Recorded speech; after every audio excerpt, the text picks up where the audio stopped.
Hello friends, welcome है आपका my IGNOU solutions की क्लासेस में। और आज हम आप लोगों के लिए लेकर आए हैं MPSC 001 भारत एवं विश्व यूनिट 3 उद्देश्य और निर्धारक। पिछले 2 वीडियो में हमने भारतीय विदेश नीति के बारे में पढ़ा है और उसको अच्छे से समझा है। इस वीडियो में हम भारतीय विदेश नीति के उद्देश्य और उसको निर्धारक करने वाले तत्व वो सब हम इसमें पढ़ेंगे। तो आपको मैं बताना चाहूँगी कि अगर आपने पहले के मेरे वीडियोस नहीं देखे हैं तो आप हमारे डिस्क्रिप्शन बॉक्स में जाके उन वीडियोस के लिंक पर जाके पहले उस वीडियो को देखिए, ताकि आपको पहले एनालाइज हो सके, समझ में आ सके भारतीय विदेश नीति के बारे में। उसके बाद आप ये जब देखेंगे तो आपको और अच्छे समझ में आएगा। एक और इम्पॉर्टेंट बात मैं आपको बताना चाहूँगी, इग्नू MPS से रिलेटेड आपको सॉल्व्ड असाइनमेंट चाहिए, ऑनलाइन क्लासेस चाहिए, स्टडी मटेरियल चाहिए, नोट्स चाहिए, प्रीवियस ईयर पेपर्स चाहिए, उन सभी के लिए आप हमें कांटेक्ट कर सकते हैं। कांटेक्ट करने के लिए कांटेक्ट नंबर मैं आपको डिस्क्रिप्शन बॉक्स में प्रोवाइड कर दूंगी। तो चलिए आज का ये चैप्टर हम शुरू करते हैं, जिसका नाम है उद्देश्य और निर्धारक। तो भारतीय विदेश नीति को और अच्छे से समझेंगे तो सबसे पहली बात है, किसी भी राष्ट्र की विदेश नीति सुनने में उत्पन्न नहीं होती। उस राज्य का इतिहास और संस्कृति, राजनीतिक व्यवस्था एवं अन्य तत्व उसे दिशा और स्वरूप देते हैं। इसका मतलब ये है कि कभी भी किसी राष्ट्र की कोई विदेश नीति हमेशा बोलने से या सुनने से नहीं बनती। उसके अन्य तत्व उसको दिशा देते हैं, उसको मार्ग देते हैं और आगे चल के उसको स्वरूप देते हैं। इनमें काफ़ी सारे तत्व हो सकते हैं, भूगोलिक तत्व हो सकते हैं, प्राकृतिक तत्व हो सकते हैं, काफ़ी सारी चीज़ें हो सकती हैं। तो किसी राष्ट्र के आंतरिक और बाह्य मतलब बाहरी पर्यावरण हमेशा चेंज होते रहते हैं। किसी राष्ट्र की विदेश नीति उसकी निरंतरता और परिवर्तन के तत्व इन्हीं कारकों पर निर्भर करते हैं। तो दोस्तों, मैं आपको बताना चाहूँगी, तो भारत और उसके विश्व से संबंध हम इसमें पढ़ेंगे। पूरा बहुत अच्छा है हमारा, थोड़ा अच्छे से आप समझेंगे। तो आगे भारत की विदेश नीति, उसके उद्देश्य और सिद्धांत। कोई भी क्रिया तभी बनती है, यानी कोई भी काम तभी होता है जब उसके कोई लक्ष्य हो या उसका कोई मार्गदर्शन हो, उसका कोई उद्देश्य हो। भाई आप बिना उद्देश्य कभी कोई काम नहीं कर सकते। तो यही चीज़ यहाँ पर भी लागू होती है। भारत की विदेश नीति के साथ बिल्कुल ऐसा ही है। भारत के नेताओं ने स्वतंत्रता के समय से ही इन उद्देश्यों का विशेष रूप से वर्णन किया है। इसके अलावा कई विश्लेषक एवं शोधकर्ताओं ने भी अपने लेख एवं विश्लेषणों में इन उद्देश्यों का बहुत ही अच्छी तरीके से मूल्यांकन भी कर दिया है। भारत की विदेश नीति का मेन लक्ष्य जो है वो राजनीतिक स्वतंत्रता एवं बाह्य सुरक्षा को आगे बढ़ाना है। इससे हमारा राष्ट्रीय हित की रक्षा भी होती है। भारत की विदेश नीति का लक्ष्य क्या है? राजनीतिक स्वतंत्रता देना, बाह्य सुरक्षा देना और उसको प्रोत्साहित करना। अब भारत जैसा राष्ट्र है जिसने औपनिवेशिक शासन से खुद को स्वतंत्र किया, तो जाहिर है कि ऐसी विदेश नीति का पालन करेगा जिससे उसको अपने राष्ट्र के अस्तित्व के साथ समझौता ना करना पड़े। मतलब भारतीय जो सुरक्षा है वो पूरी विस्तृत और विवेकशील है।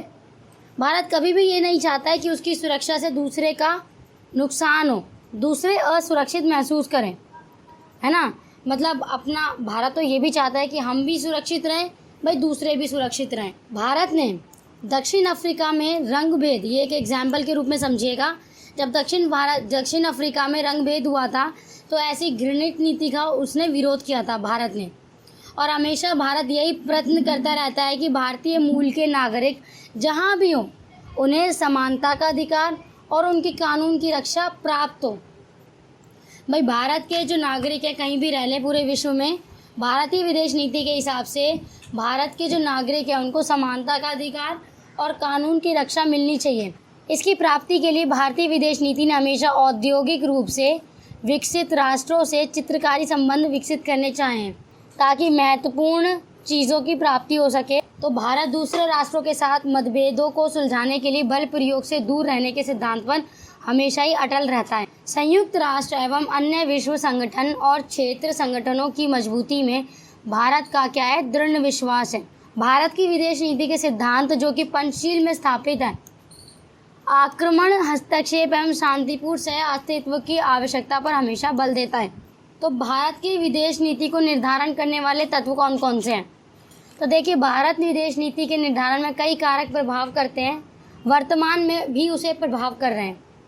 मतलब ये जो कारक हैं ये हमेशा ही प्रभावित करते रहेंगे भारत की विदेश नीति को। भौगोलिक कारक, अब आपको पता ही है भाई, भारत का जो भूगोल है वो भारत भूगोल में दुनिया का 7वां बड़ा राष्ट्र है।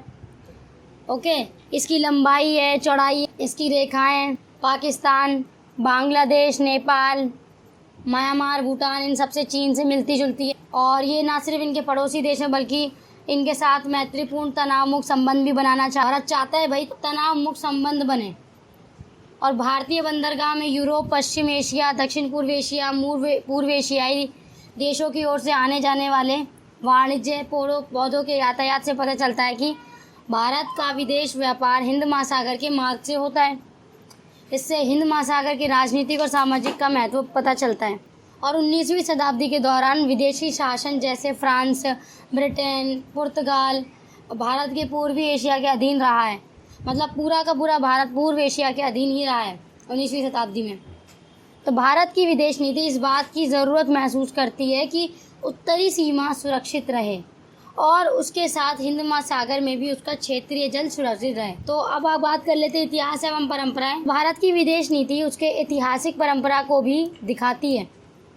भारत ने अपने क्षेत्रीय विस्तार के लिए देश के बाहर कभी कोई आक्रमण नहीं किया है। तो ब्रिटिश औपनिवेशिक साम्राज्य ने सुनियोजित तरीके से एक देशी रियासत को दूसरे के साथ लड़वाकर अपनी स्थिति अच्छी बनाई थी। भारतीय विदेश नीति में अहिंसा की परंपरा शामिल है।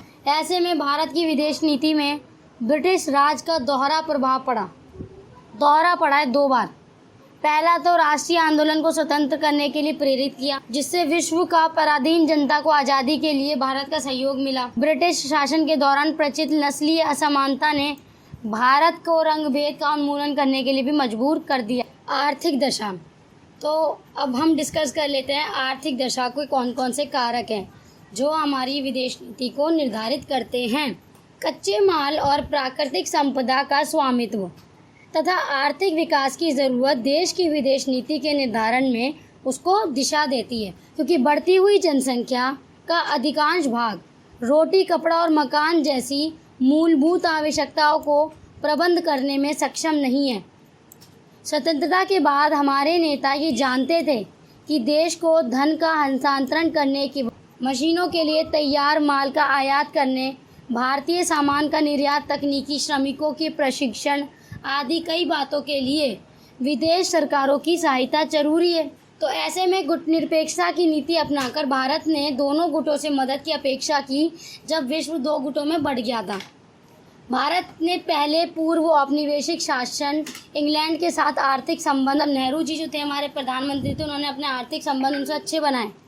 उस देश के साथ द्विपक्षीय एवं राष्ट्रीय मंडल के अंतर्गत मैत्रीपूर्ण संबंध बनाने में उन्हें बहुत ज़्यादा सहायता मिली। यह देश कई परियोजनाओं के लिए उधार, अनुदान एवं ऋण की व्यवस्था करते आए हैं। इसके साथ ही विश्व बैंक, अंतर्राष्ट्रीय मुद्रा कोष बहुपक्षीय ऋण की भी सुविधा देते हैं। औद्योगिक और आर्थिक आवश्यकताओं के लिए तेल पर निर्भरता ने मध्य पूर्व में तेल समृद्ध देशों से संबंध के विशेष महत्व के अलावा विश्व बाजार में स्थिर मूल्य एवं आपूर्ति के लिए भारत कार्यरत है। किसी निश्चित समय में अंतर्राष्ट्रीय राजनीति को स्पष्ट प्रचलन का विदेश नीति पर प्रत्यक्ष असर पड़ता है। अंतर्राष्ट्रीय विश्व में जो गुटबंदी चल रही थी उससे क्या है, दोनों ही गुटों को नुकसान हो रहा था, लेकिन वो विकसित देश हैं तो वो इतना झेल सकते थे। लेकिन भारत विकासशील देशों में से था, तो विकासशील देशों के और हमें हर किसी देश की मतलब अपने व्यापार को बढ़ाने के लिए, चीज़ों को बढ़ाने के लिए हर किसी देश की मदद ज़रूरी थी।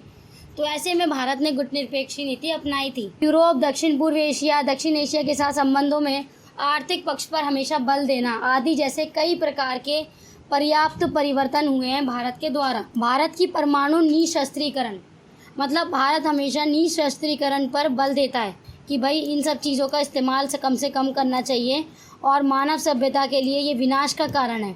अगर मानव सभ्यता की विनाश होगा तो इन्हीं सब चीज़ों की वजह से होगा। गुटनिरपेक्ष और निशस्त्रीकरण ये 2 भारत की नीतियां हैं। इसके अलावा घरेलू वातावरण, किसी भी देश की विदेश नीति अपनी आंतरिक गतिशीलता के प्रभाव से मुक्त नहीं रह सकती। जैसे स्वतंत्र भारत अनेकता में एकता पर बल देता है, तो ये एक सजीव उदाहरण है हमारी विदेश नीति का।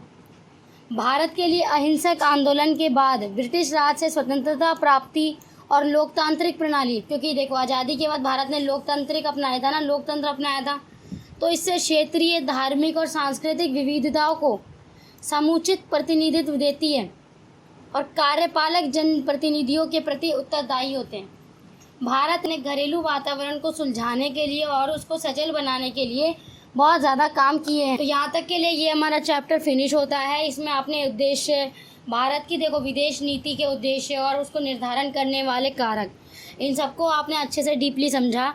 आपके एग्ज़ाम में क्वेश्चन आएगा निर्धारण करने वाले कारक, तो ये सब आ सकता है आपके एग्ज़ाम में, क्योंकि भारत की विदेश नीति को निर्धारण करने वाले कारक कौन कौन से हैं, इसका आंसर आप डीप में अच्छे से लिख सकोगे। ओके, वीडियो को पॉज करके आप नोट ज़रूर बनाएं, क्योंकि class notes is very very very important. Okay, और अगर आपको हमारी ऑनलाइन क्लासेस ज्वाइन करनी है, और अब अच्छी बात यह है कि हमने इन सारे कोर्सेज़ का पेन ड्राइव कोर्स लॉन्च कर दिया। अब आप पूरे इंडिया में कहीं भी बैठे ये जो MA पॉलिटिकल साइंस है इसको क्लियर कर सकते हो।